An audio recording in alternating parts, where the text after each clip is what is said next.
صدري ويسر لي أمري واحلل عقدة من لساني يفقهوا قولي. Assalamu alaikum wa rahmatullahi wa barakatuh, our dear viewer of Salam TV. Welcome you once again from since last week up to this week. We thank Allah subhanahu wa ta'ala for the ni'mah or the gift of life that He has given to us. A lot of souls, a lot of people have lost lives in between there from last month up to today. Today is 24th August 2026. That is on the Gregorian calendar, and I think as per the national calendar, we all know that as of next Saturday or as of Saturday, it is a mandatory cleaning day. So please prepare for that mantle such that you don't be held accountable for that. I'm Alkam Mayanja, as always, the host for this Alhidaayah show every Monday 3 p.m. to 4 p.m. And what transpires, we always appreciate and discuss the Islam and scientific facts, or Islam and scientific facts. And today we shall be taking a different aspect or a different module of the science as a science, more so biology, because from the previous episodes we have been looking at embryology, we looked at fertilization and all that. So today, inshallah, we're going to focus on pregnancy, the whole process that we are driving at. But now specifically we shall be looking at the nutrition of the mother. And today I am not alone in studio. I have a special guest who I'm going to be introducing by the names of Mr. Ratib Kasule, who works with the Takshi Uganda International or Chare Foundation, a nutritionist by profession. So you're most welcome, sir. Could you please in one word or two say salam to our dear viewers of Salam TV? Assalamu alaikum wa rahmatullahi wa barakatuhu. Alhamdulillah, thumma salatu wa salam ala ashrafil anbiya'i wal mursaleen, Muhammad bin Qasim, salawatullahi wa salamuhu alayhi. And by the names of Kasule Ratib, nutritionist from Makerere University, alhamdulillah, and also a dietitian as well. Before we dive into today's topic, I had some quite interesting interaction with one of my friends last weekend. So when I met this friend of mine, Mr. Alkam, this friend has a child, and the child is around 8 years of age. And when I was interacting with him, he told me, you see, my child is very healthy and I'm so happy about him. And to my side, I told him, but I think your child is not healthy. And he was quite surprised. He was quite amused because he thought he was doing his best. So I told him, actually, your child is malnourished. And he said, Mr. Ratib, do you think I'm in Karamoja? I told him, so we have some misconception about malnutrition. So malnutrition is not undernutrition. Malnutrition is not undernutrition. So to our viewers there, to be called malnourished, you don't have to be thin or extremely small to be called malnourished. But even when you're oversized, overweight, or obese, we call it malnutrition. So I told this person that your child is actually malnourished, and you should take caution on his feeding and ensure that he comes back to the normal nutrition. So that's something that was quite interesting, and I would like to share with our viewers before we dive into today's topic. Thank you very much, Mr. Ratib. So we appreciate that, Mr. Ratib. And today, our dear viewer would like to appreciate, as our topic is, the truth about nutrition during pregnancy. Meaning, there are some misconceptions, there are some knowledge that is not known out to our dear viewer of Salam TV and me as a person that we would like to appreciate specifically during this period of pregnancy, when a mother is pregnant, from the time of conception up to when the child is given birth to. So to begin with, Mr. Ratib, what does it, how can one define, or how can one understand this period of nutrition during pregnancy, briefly? Yes, there's a certain trend or misconception that first of all I would like to clear out. There's a common phrase that is usually said, referred to as feeding for two, eating for two. So this has to be understood in the best way.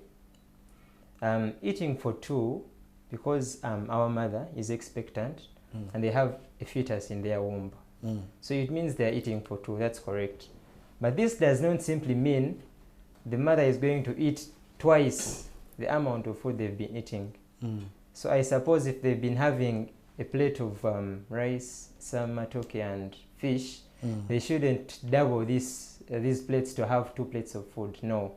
Rather, they should look at strategizing the key nutrients and eating more deliberately.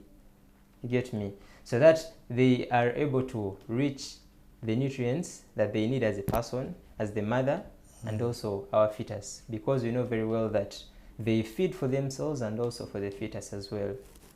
Yes, Mr. Malcolm. We appreciate that.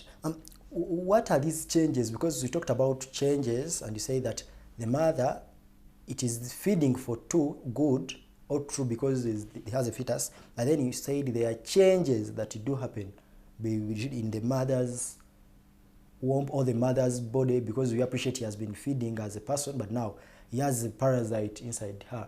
So what are these changes that happen specifically in this mother that we should appreciate in the first place? Yes, first of all, the first change is this mother is having a fetus in the womb, and it's growing.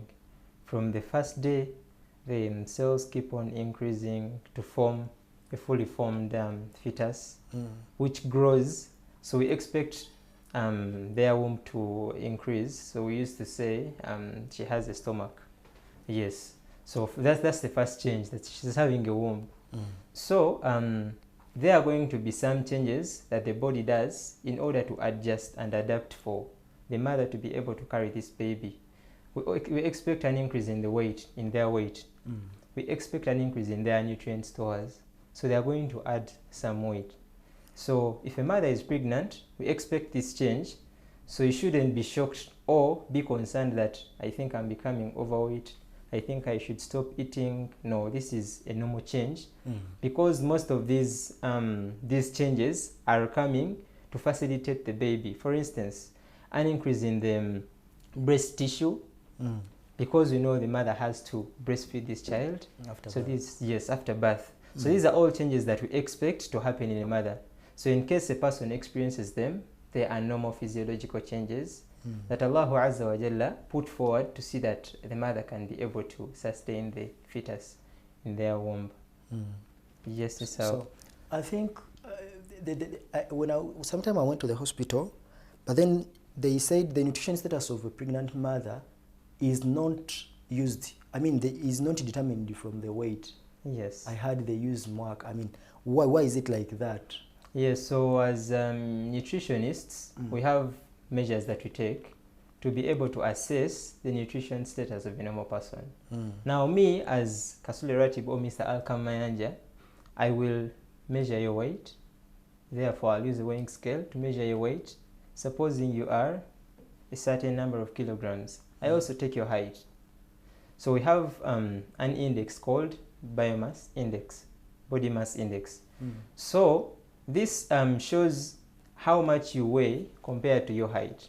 So as a normal person, there's a certain weight you're supposed to have with that height. So that is for a normal person. But for a pregnant mother, we know very well that they are having an extra weight. An extra weight.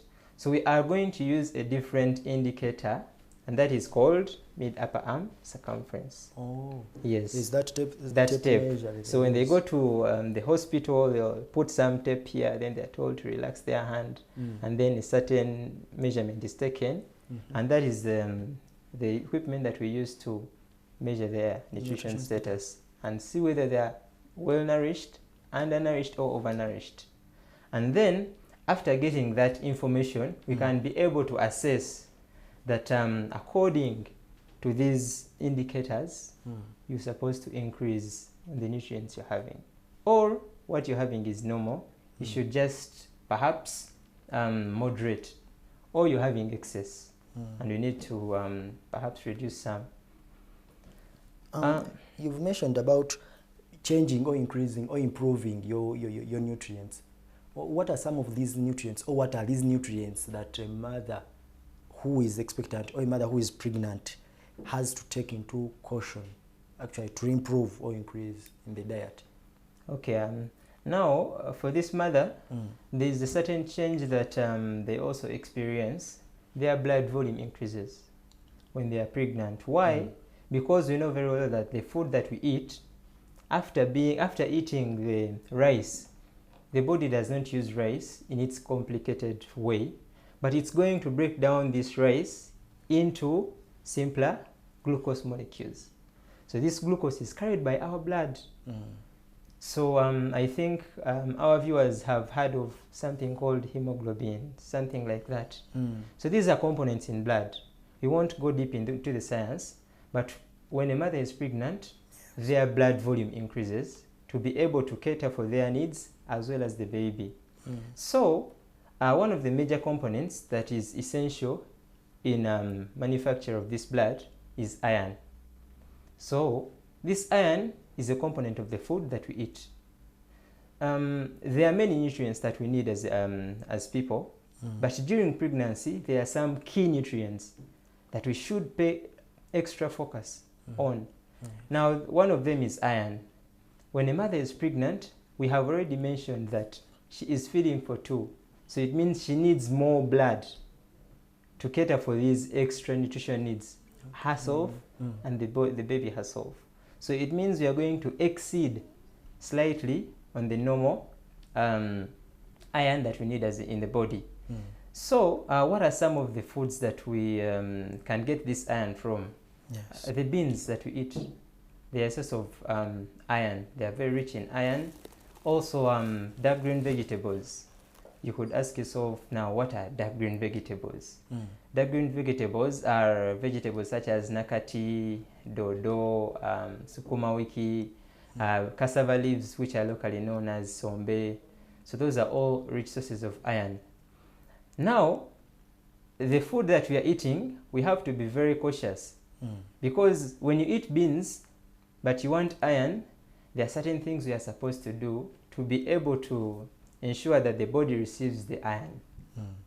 For instance, if I'm taking my food, for instance, I'm taking lunch, I'm taking my posho and beans, and perhaps I have some dodo.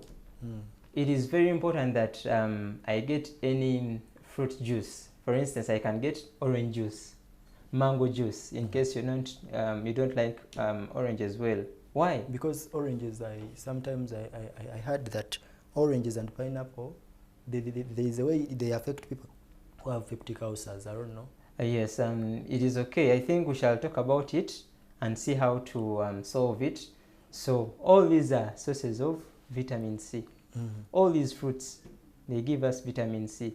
How does vitamin C come in, yet we need iron? If I have taken my beans that have iron, and I take, after eating, I take my glass of juice, it's going to enhance, it's going to help.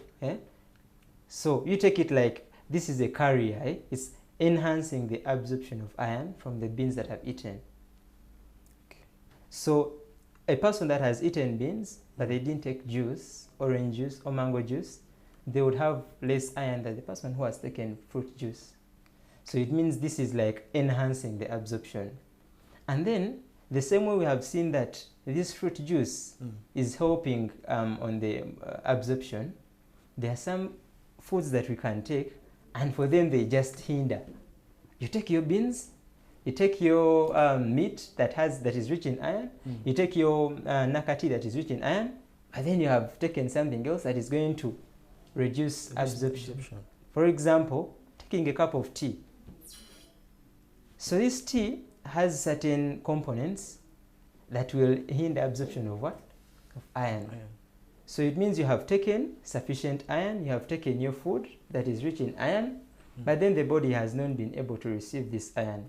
So it means it is not appropriate for a person that is taking a meal to take tea together with this meal. Perhaps you would consider maybe some hour or 2 hours after eating your meal that is rich in iron. For instance, you have said beans, dodo, nakati, among others. You would consider taking some time before taking tea, because you have said this tea contains some components that will hinder iron absorption. Some of the other important nutrients, we have vitamin B12, which is commonly known as folate. Now, folate is one of the most important nutrients, especially before conception or immediately after conception and in the first trimester. Why is it important? This baby that is growing, we know that we multiply from cell to cell to cell to millions of cells until we make a what? A whole person. So folate is very important in cell division. Yes. It is very important in cell division. Then there's something that we call the neurotube. It is also important in creation of this neurotube. So if the mother is deficient in folate, the baby shall experience certain conditions such as spina bifida. I don't know if you have seen children that have a certain protrusion in their hind back. So if you have insufficient folate, if the mother is deficient in folate, it means even the baby will receive less folate. And then you'll see the child having such problems. And then also, we have said that folate is essential in neurotube development. That means the baby's mental development will also be affected in the same way. Going back to iron, some of the consequences, because these nutrients, we have seen what they do. That means that in case we take them in less amounts, we will have consequences. Particularly for iron, since we said iron is essential in processing of certain components of blood, it means if we have less iron, the mother will be lethargic, they will be weak, they will be tired, constantly tired, they will be experiencing shortness of breath.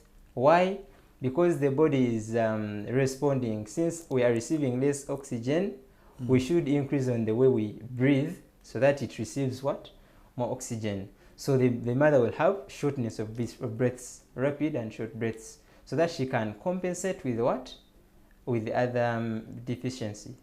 Then another a consequence of iron deficiency might be, and as we shall see it later on, it's called pica. Some mothers, or most of the mothers, know this. These are the cravings. So this is also a consequence of iron deficiency. You'll see the mother having so much cravings for non-food items, which include clay. Some people eat clay, some people eat anthill soil, some people eat chalk, some people eat plastics, and this can come as a result of iron deficiency. So we have seen a quick and cheap way of perhaps combating iron deficiency.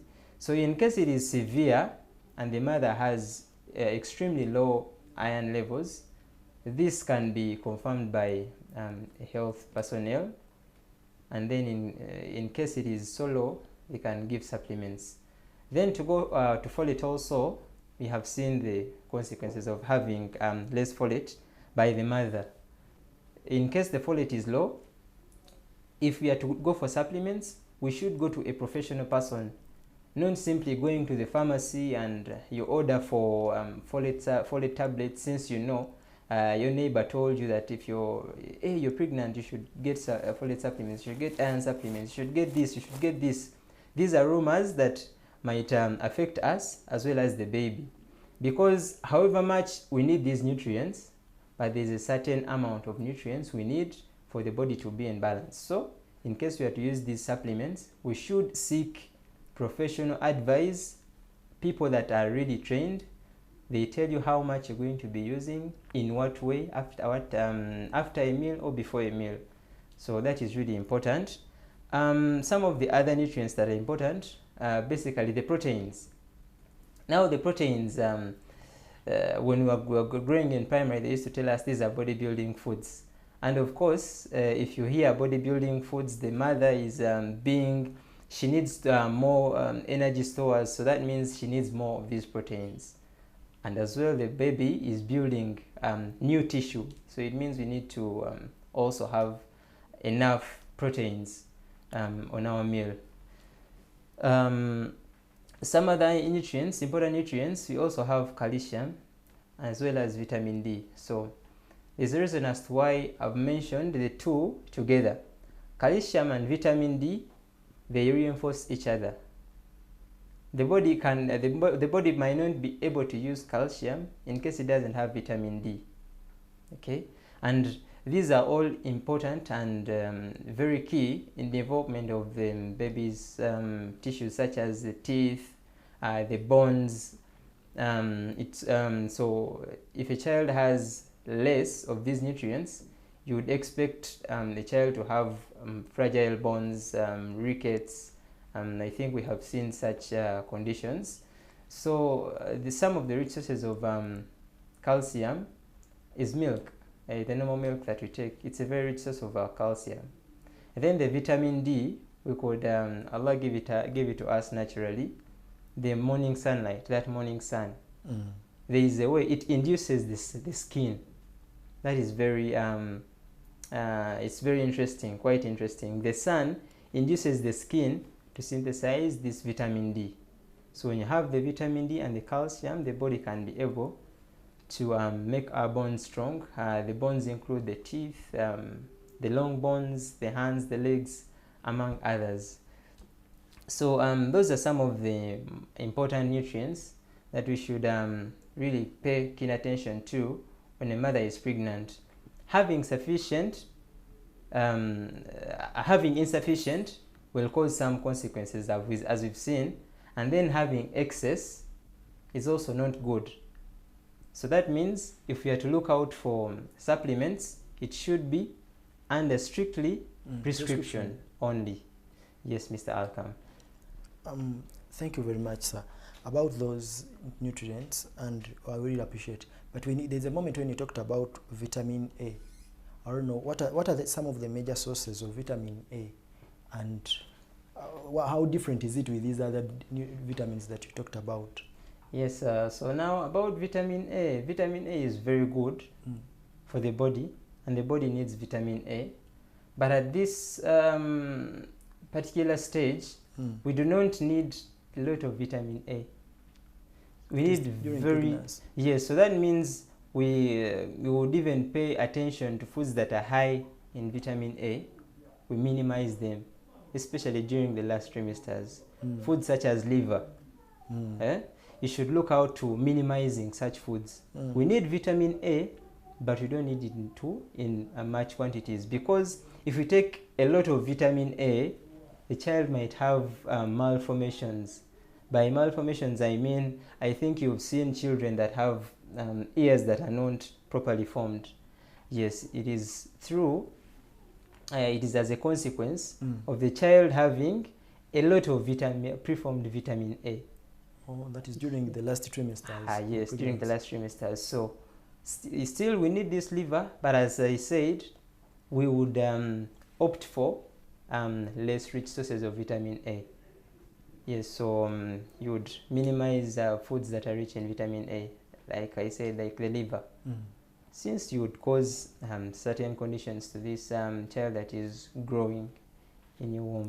I think Mr. Majidi should help us project that plate that you talked about, how it should be, how this mother should balance. Yes. Because someone might not know. I'm seeing there is half vegetables. Yes. What does this mean?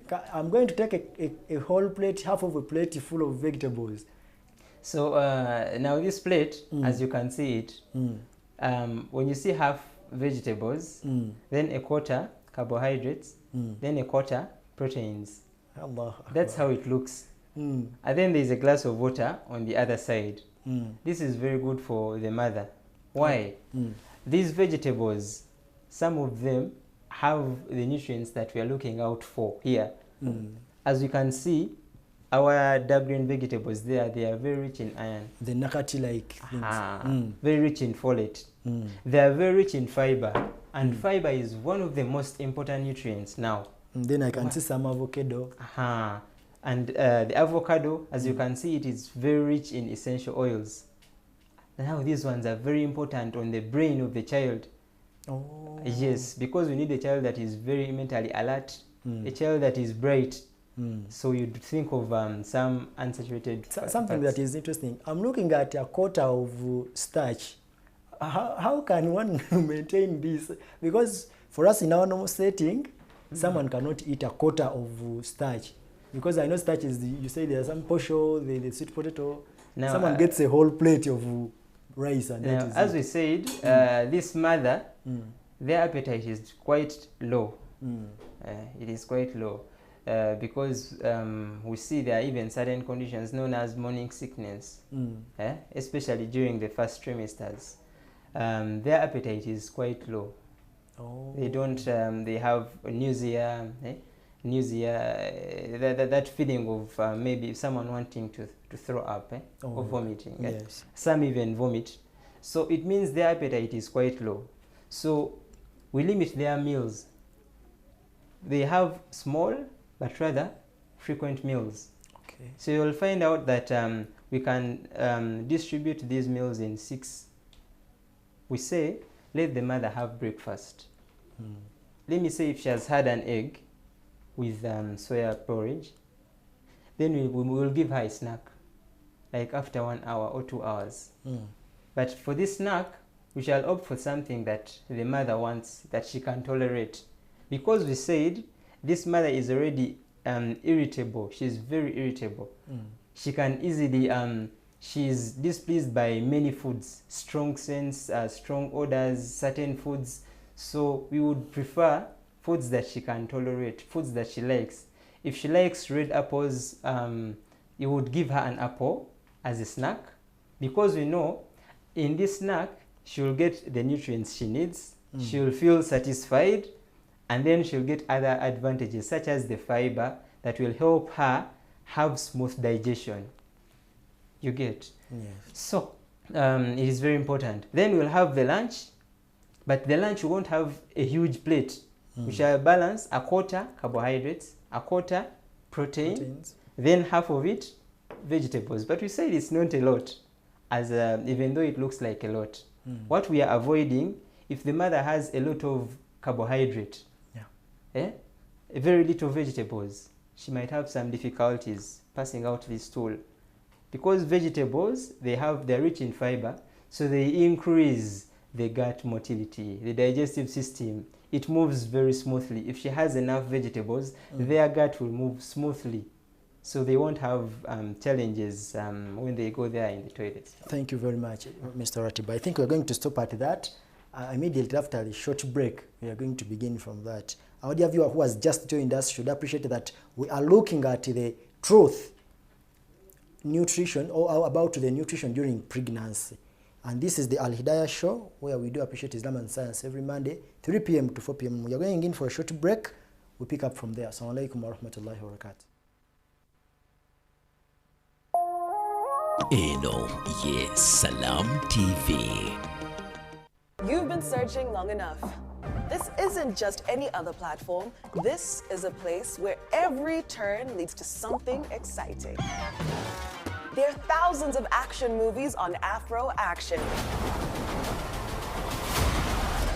drama series, binge-worthy stories on Afro Romance, all waiting for you. What is it that you're looking for out there that you can't get in your home? Got little explorers? Here's a world built just for them. Cartoons, learning, adventures, safe family content they'll never want to leave. Sports action. This is MTN TV by Afro Mobile. Uganda is 64. 64 years of courage, resilience, dreams, progress, and a spirit that keeps moving forward.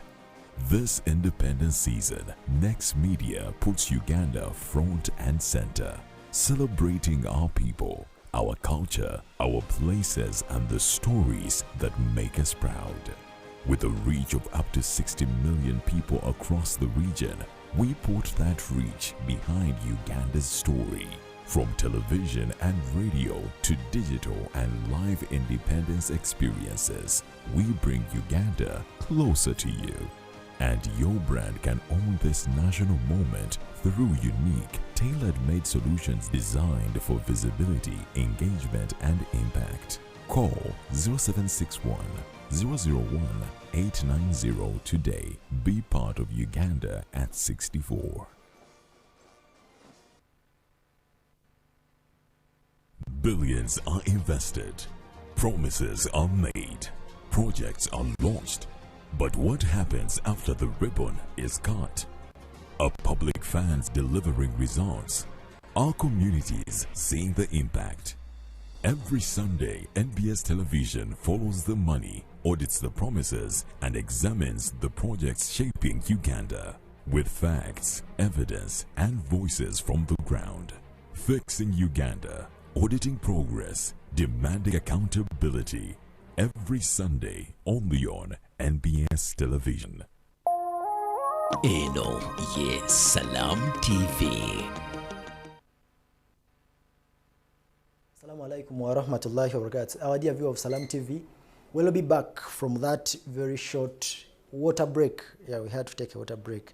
As we're coming in for the short break, we appreciate you for always tuning in to Salam TV and specifically the Alhidaayah show, where we do appreciate Islam and science. But today, we are looking into a different or a very important aspect, and that is the truth about nutrition during pregnancy. We are raising those misconceptions, those myths that you had about pregnancy or about nutrition during pregnancy. In the studio, I'm not alone. I'm with Mr. Ratib Kasule, a nutritionist who finished from Makerere University. Mr. Ratib, as we went in for a short break, you had started talking about some of the difficulties, or you can call them the problems that these pregnant mothers get.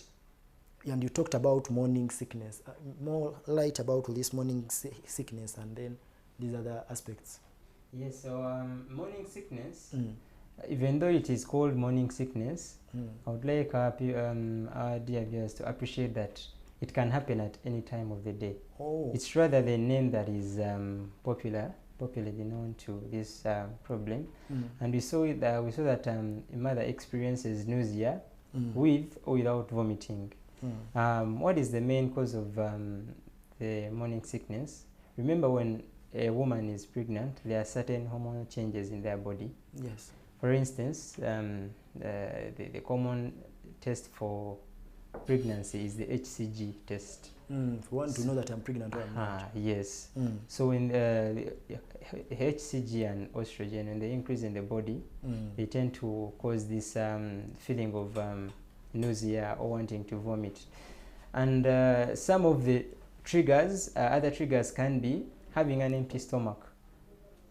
So the mother shouldn't have an empty stomach. We say rather the mother should have small but frequent meals. So the mother shouldn't starve themselves, because it might trigger the nausea and vomiting. Then the other cause could be having large or huge chunks of food at a go.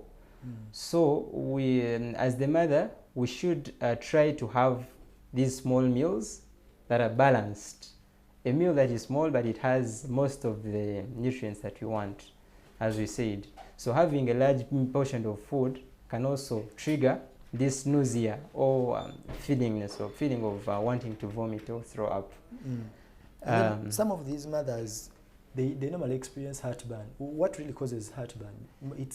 I've seen it very common in pregnant mothers. Yes, so heartburn, first of all, I will use the concept of a door.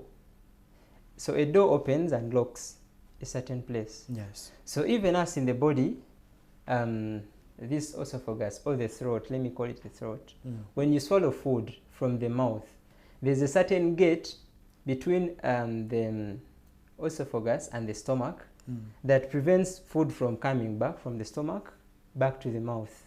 So it is, we call it a sphincter. So when a mother is pregnant, we say there are certain hormonal changes. So she has high levels of progesterone. So progesterone, it naturally relaxes muscles. So, and this gate or this door that closes the stomach, it's also a muscle that relaxes. So there's a tendency of the contents of the stomach to draw back. Okay?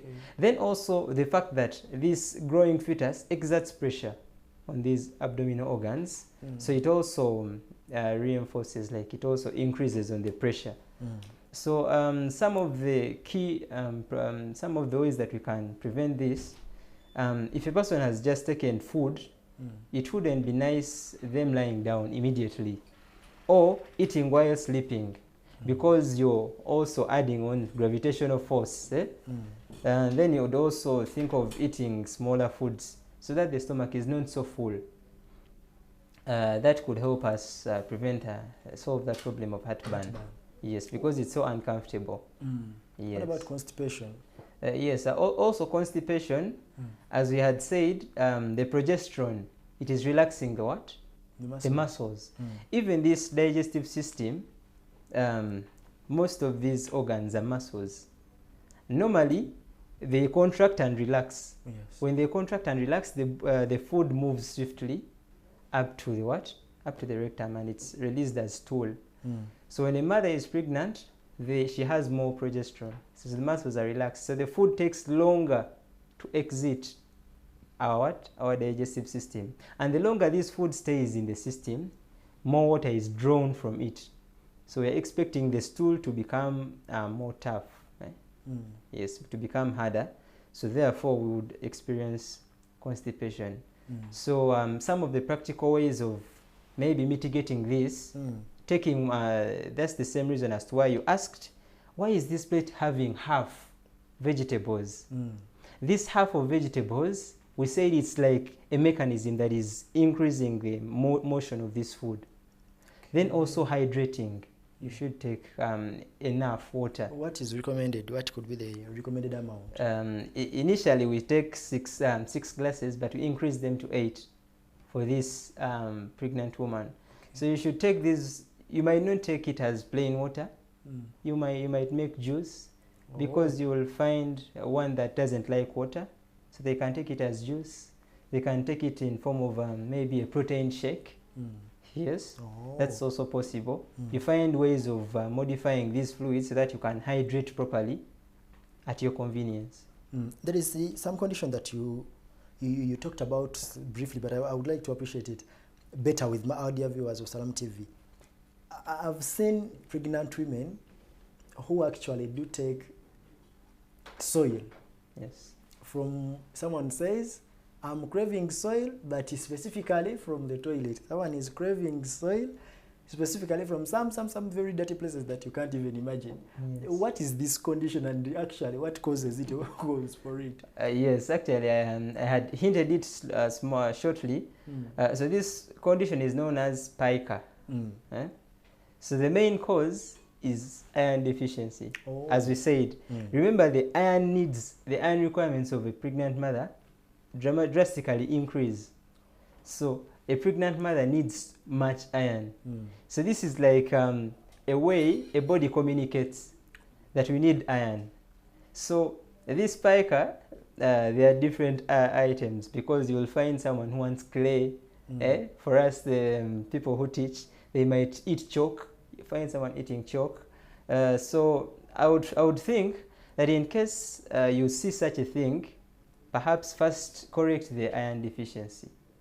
Okay? In case you go and they check and your iron levels are very low, they would recommend certain supplements. In case they are not enough and it still persists, you would get more nutritious things to crave on. For instance, where I live there in the Turkish, we get bananas, then we freeze them. Actually, we blend avocado, then we add some almonds, also raisins. But those are for rich people. No, it's a small packet of raisins is for like 10,000. So what I'm saying, you could get something actually that is healthy. You could even get ice cubes. Oh. Yes, you just put them there, you freeze, and you so that you can finish your craving on something that might not affect your baby. because now, for instance, the soil, we are not very sure of the hygiene. We might end up getting other infections from the cravings. So we should think of things that are at least nutritious, yes, to correct these cravings. You've told us about the good habits. You've told us about the health plate that a mother should adhere to. Yes. But now we would like to appreciate, our dear viewer, a mother who is seated there, a pregnant mother who is seated there, would like now to understand what foods that I should avoid, or that I should be cautious about when I'm pregnant specifically. Okay, so I would rather say substances in general, because you know, as humans, if you're told not to do something, you're tempted to find out what it is. Yes, why? Well, Yes, so as Muslims, Allah Azza wa Jalla told us in the Quran that إنما الخمر والميسر والأنصاب والأزلام رجس من عمل الشيطان. So this alcohol, I'm going to first talk about alcohol. It is forbidden for any person to take alcohol, because even if it's a sip, yes, it's forbidden. But then some people are tempted too. So I would like to bring it to attention of someone who is tempted to do it, that when you take this alcohol, it's one of the substances, because the child in the womb, they are protected. When you eat your cassava, they don't receive cassava. There's a certain barrier called the placenta. So that placenta, it's like a filter. If there's something, the baby that is not good for the baby, the placenta will repel it. Don't go, we don't want you. Yes. Okay? But then alcohol crosses this what? This barrier. So it means this baby can be alcoholic. Yes, you're drinking with the child, in other words. And this is very detrimental to the child, mainly to their brain. So that's why you'll see consequences. Physically, the child will have small eyelids, they'll have a flat face, a flat middle face. I think Mr. Abdulmajid can help us project that baby. If he has one picture of a baby who is facing this fetal alcohol syndrome. Yes, so the consequences are very adverse. So you would even see that mentally they will be affected. Huh? Yes. They are easily distracted. They face difficulty in concentrating. Even mentally, they take long to pick things that would, for instance, you know that a child is supposed to start walking at a certain age, they're supposed to talk at a certain age. So the baby won't develop normally. They will have delays. Yes. Even physically, the symptoms will be seen on the baby. So you're trying to torture this child indirectly. So I would also add on it, or you already know that alcohol is forbidden, but I also add to my voice that don't even be tempted to take alcohol, because you're affecting the child that you're holding. And I don't know if any of us would actually wish that we have unhealthy babies, because we all love babies that are bright. We love bright kids, and you know. Yes. So we shouldn't affect our children. You're punishing them indirectly. Then the other nutrient that or substance that we should maybe regulate is the caffeine. So caffeine is a substance that is found in many beverages, the coffee that we take, the energy drinks, even some sodas that we take. They're rich in caffeine. So we would also prefer to reduce this caffeine, because it wouldn't be nice if this mother got a condition called as preeclampsia or eclampsia.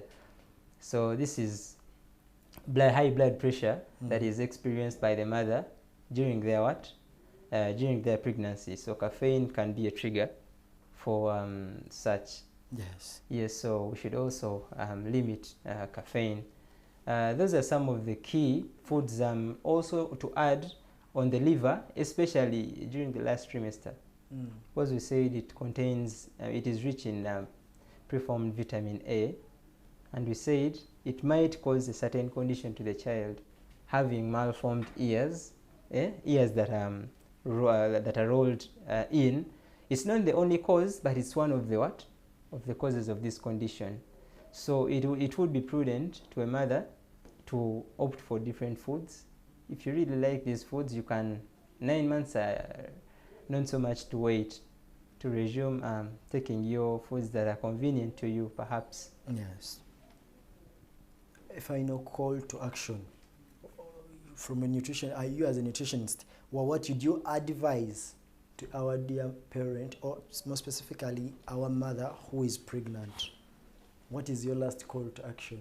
Yes, my final call or plea to our dear mothers, firstly, let's seek consultation for people who are professional.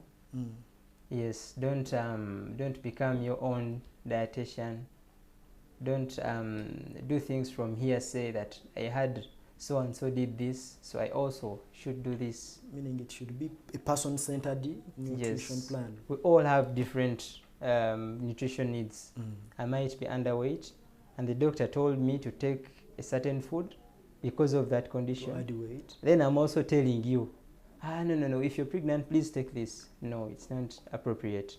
It should be customized to you, tailored to you. Then as the .com era, we have ChatGPT. Yes. So a mother goes, ChatGPT, I'm in my second trimester. What should I take? Yes, so ChatGPT tells you, take this and this and this. You need iron supplements. You need calcium supplements. Before you know, you have kidney stones. Before you know, you have this and this. You get.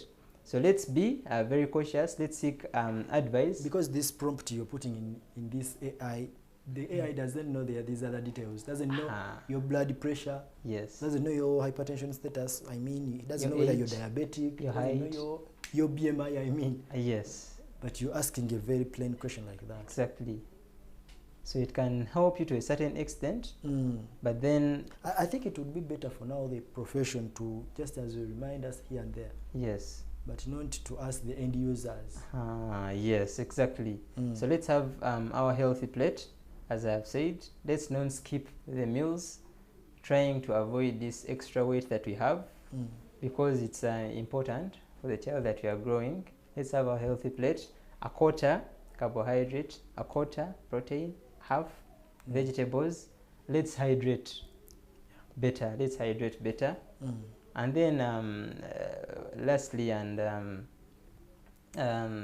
most importantly, we should also not forget Allah Azza wa Jalla. Yes, we pray for this child that is in the womb, because we nourish our kids and do whatever it takes, but then things might not come out the way we want them. So we also pray for this child, and also ensure to have a good environment for the child, because there's a certain aspect that you study about. The child is affected by the environment. If the child grows up in very loud music, noisy places, so we should also ensure to have a very healthy environment for our children in the homes still. MashaAllah, tabarakallah. The home people, in these last minutes, you'd like to send your greetings to the home people, the people that you left home. Yes, I know they might be there watching you and they're appreciating you. And I appreciate the opportunity. So I would like to, first and foremost, send greetings to Sheikh Suleiman Mukasa. MashaAllah. Yes, he is the first viewer. Then you have our team Chitende. The leader is Daddy Fahad Boembo. He's the leader of that team. MashaAllah. We also have viewers from Chira. Yes, they are very good viewers of us. We also applaud them. We also have our family in UK, that is Auntie Hawa, Hanifa, Dada, Broski. Alhamdulillah, we applaud them and we really appreciate them. They've molded the nutritionist that you can now see and be proud of. Yes, bi'idhnillah, that is God-fearing. Yes, thank you so much, Mr. Alkam. We appreciate you, sir. Our dear viewer of Salam TV, we always appreciate you for sparing your ample time and tuning in to this station, Salam TV, where we do appreciate Islam and science, specifically on the Alhidaayah show, every Monday 3 p.m. to 4 p.m.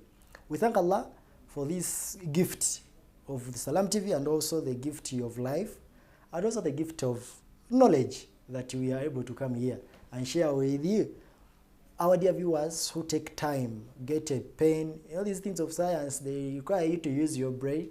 You sit down, you listen, you think about these facts that we say here. And if need be, you go back and check from the books, you read different books.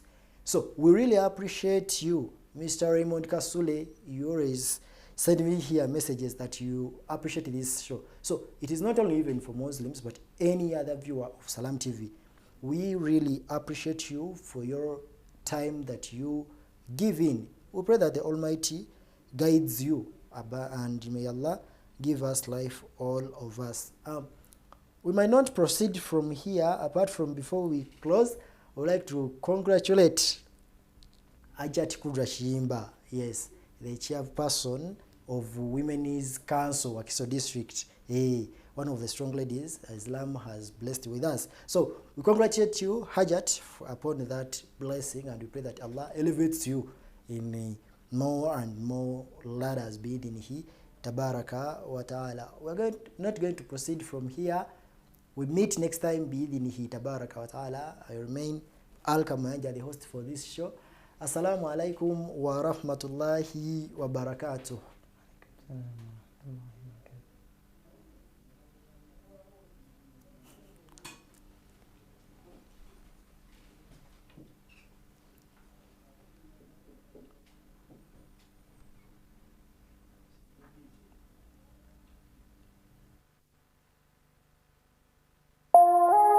Eno ye Salam TV.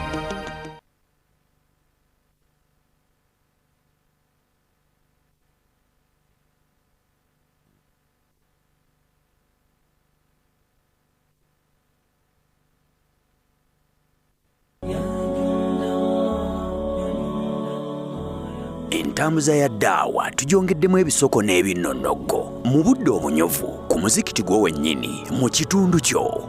Era ku Mande tuba ne Sheamus ni kiti. Togwa musuulu luliwo olwo Allah n'akwanja. Okuwanjaga kukonna ng'akuwulira gwe tossa mukono kusaba togwamu ssuubi. Olwokubiri Sheikh Salim Bosa. Wasta'inu bis-sabri was-salah. Mweyambise nnyo okubeera abagumiikiriza era mweyambise nnyo okubeera nga muyimirizaawo esswala. Olwokusatu Omulangira Sheikh Ndawula Siddiq. Bino binnonogo byennyini mu budde obunyovu. Faman ya'mal mithqala dharratin khayran yarah. Abo tetubatiiririra. Omuntu yenna akoze akalungi ke nga katono katya yarahu, Allah agenda kamulaga era akamuweemu empeera ejyamu. Olwokuna Sheikh Imran Sali. Era nga naye bwe yakikkaatiriza n'aga nti wa in ta'uddu ni'matallahi la tuhsuha.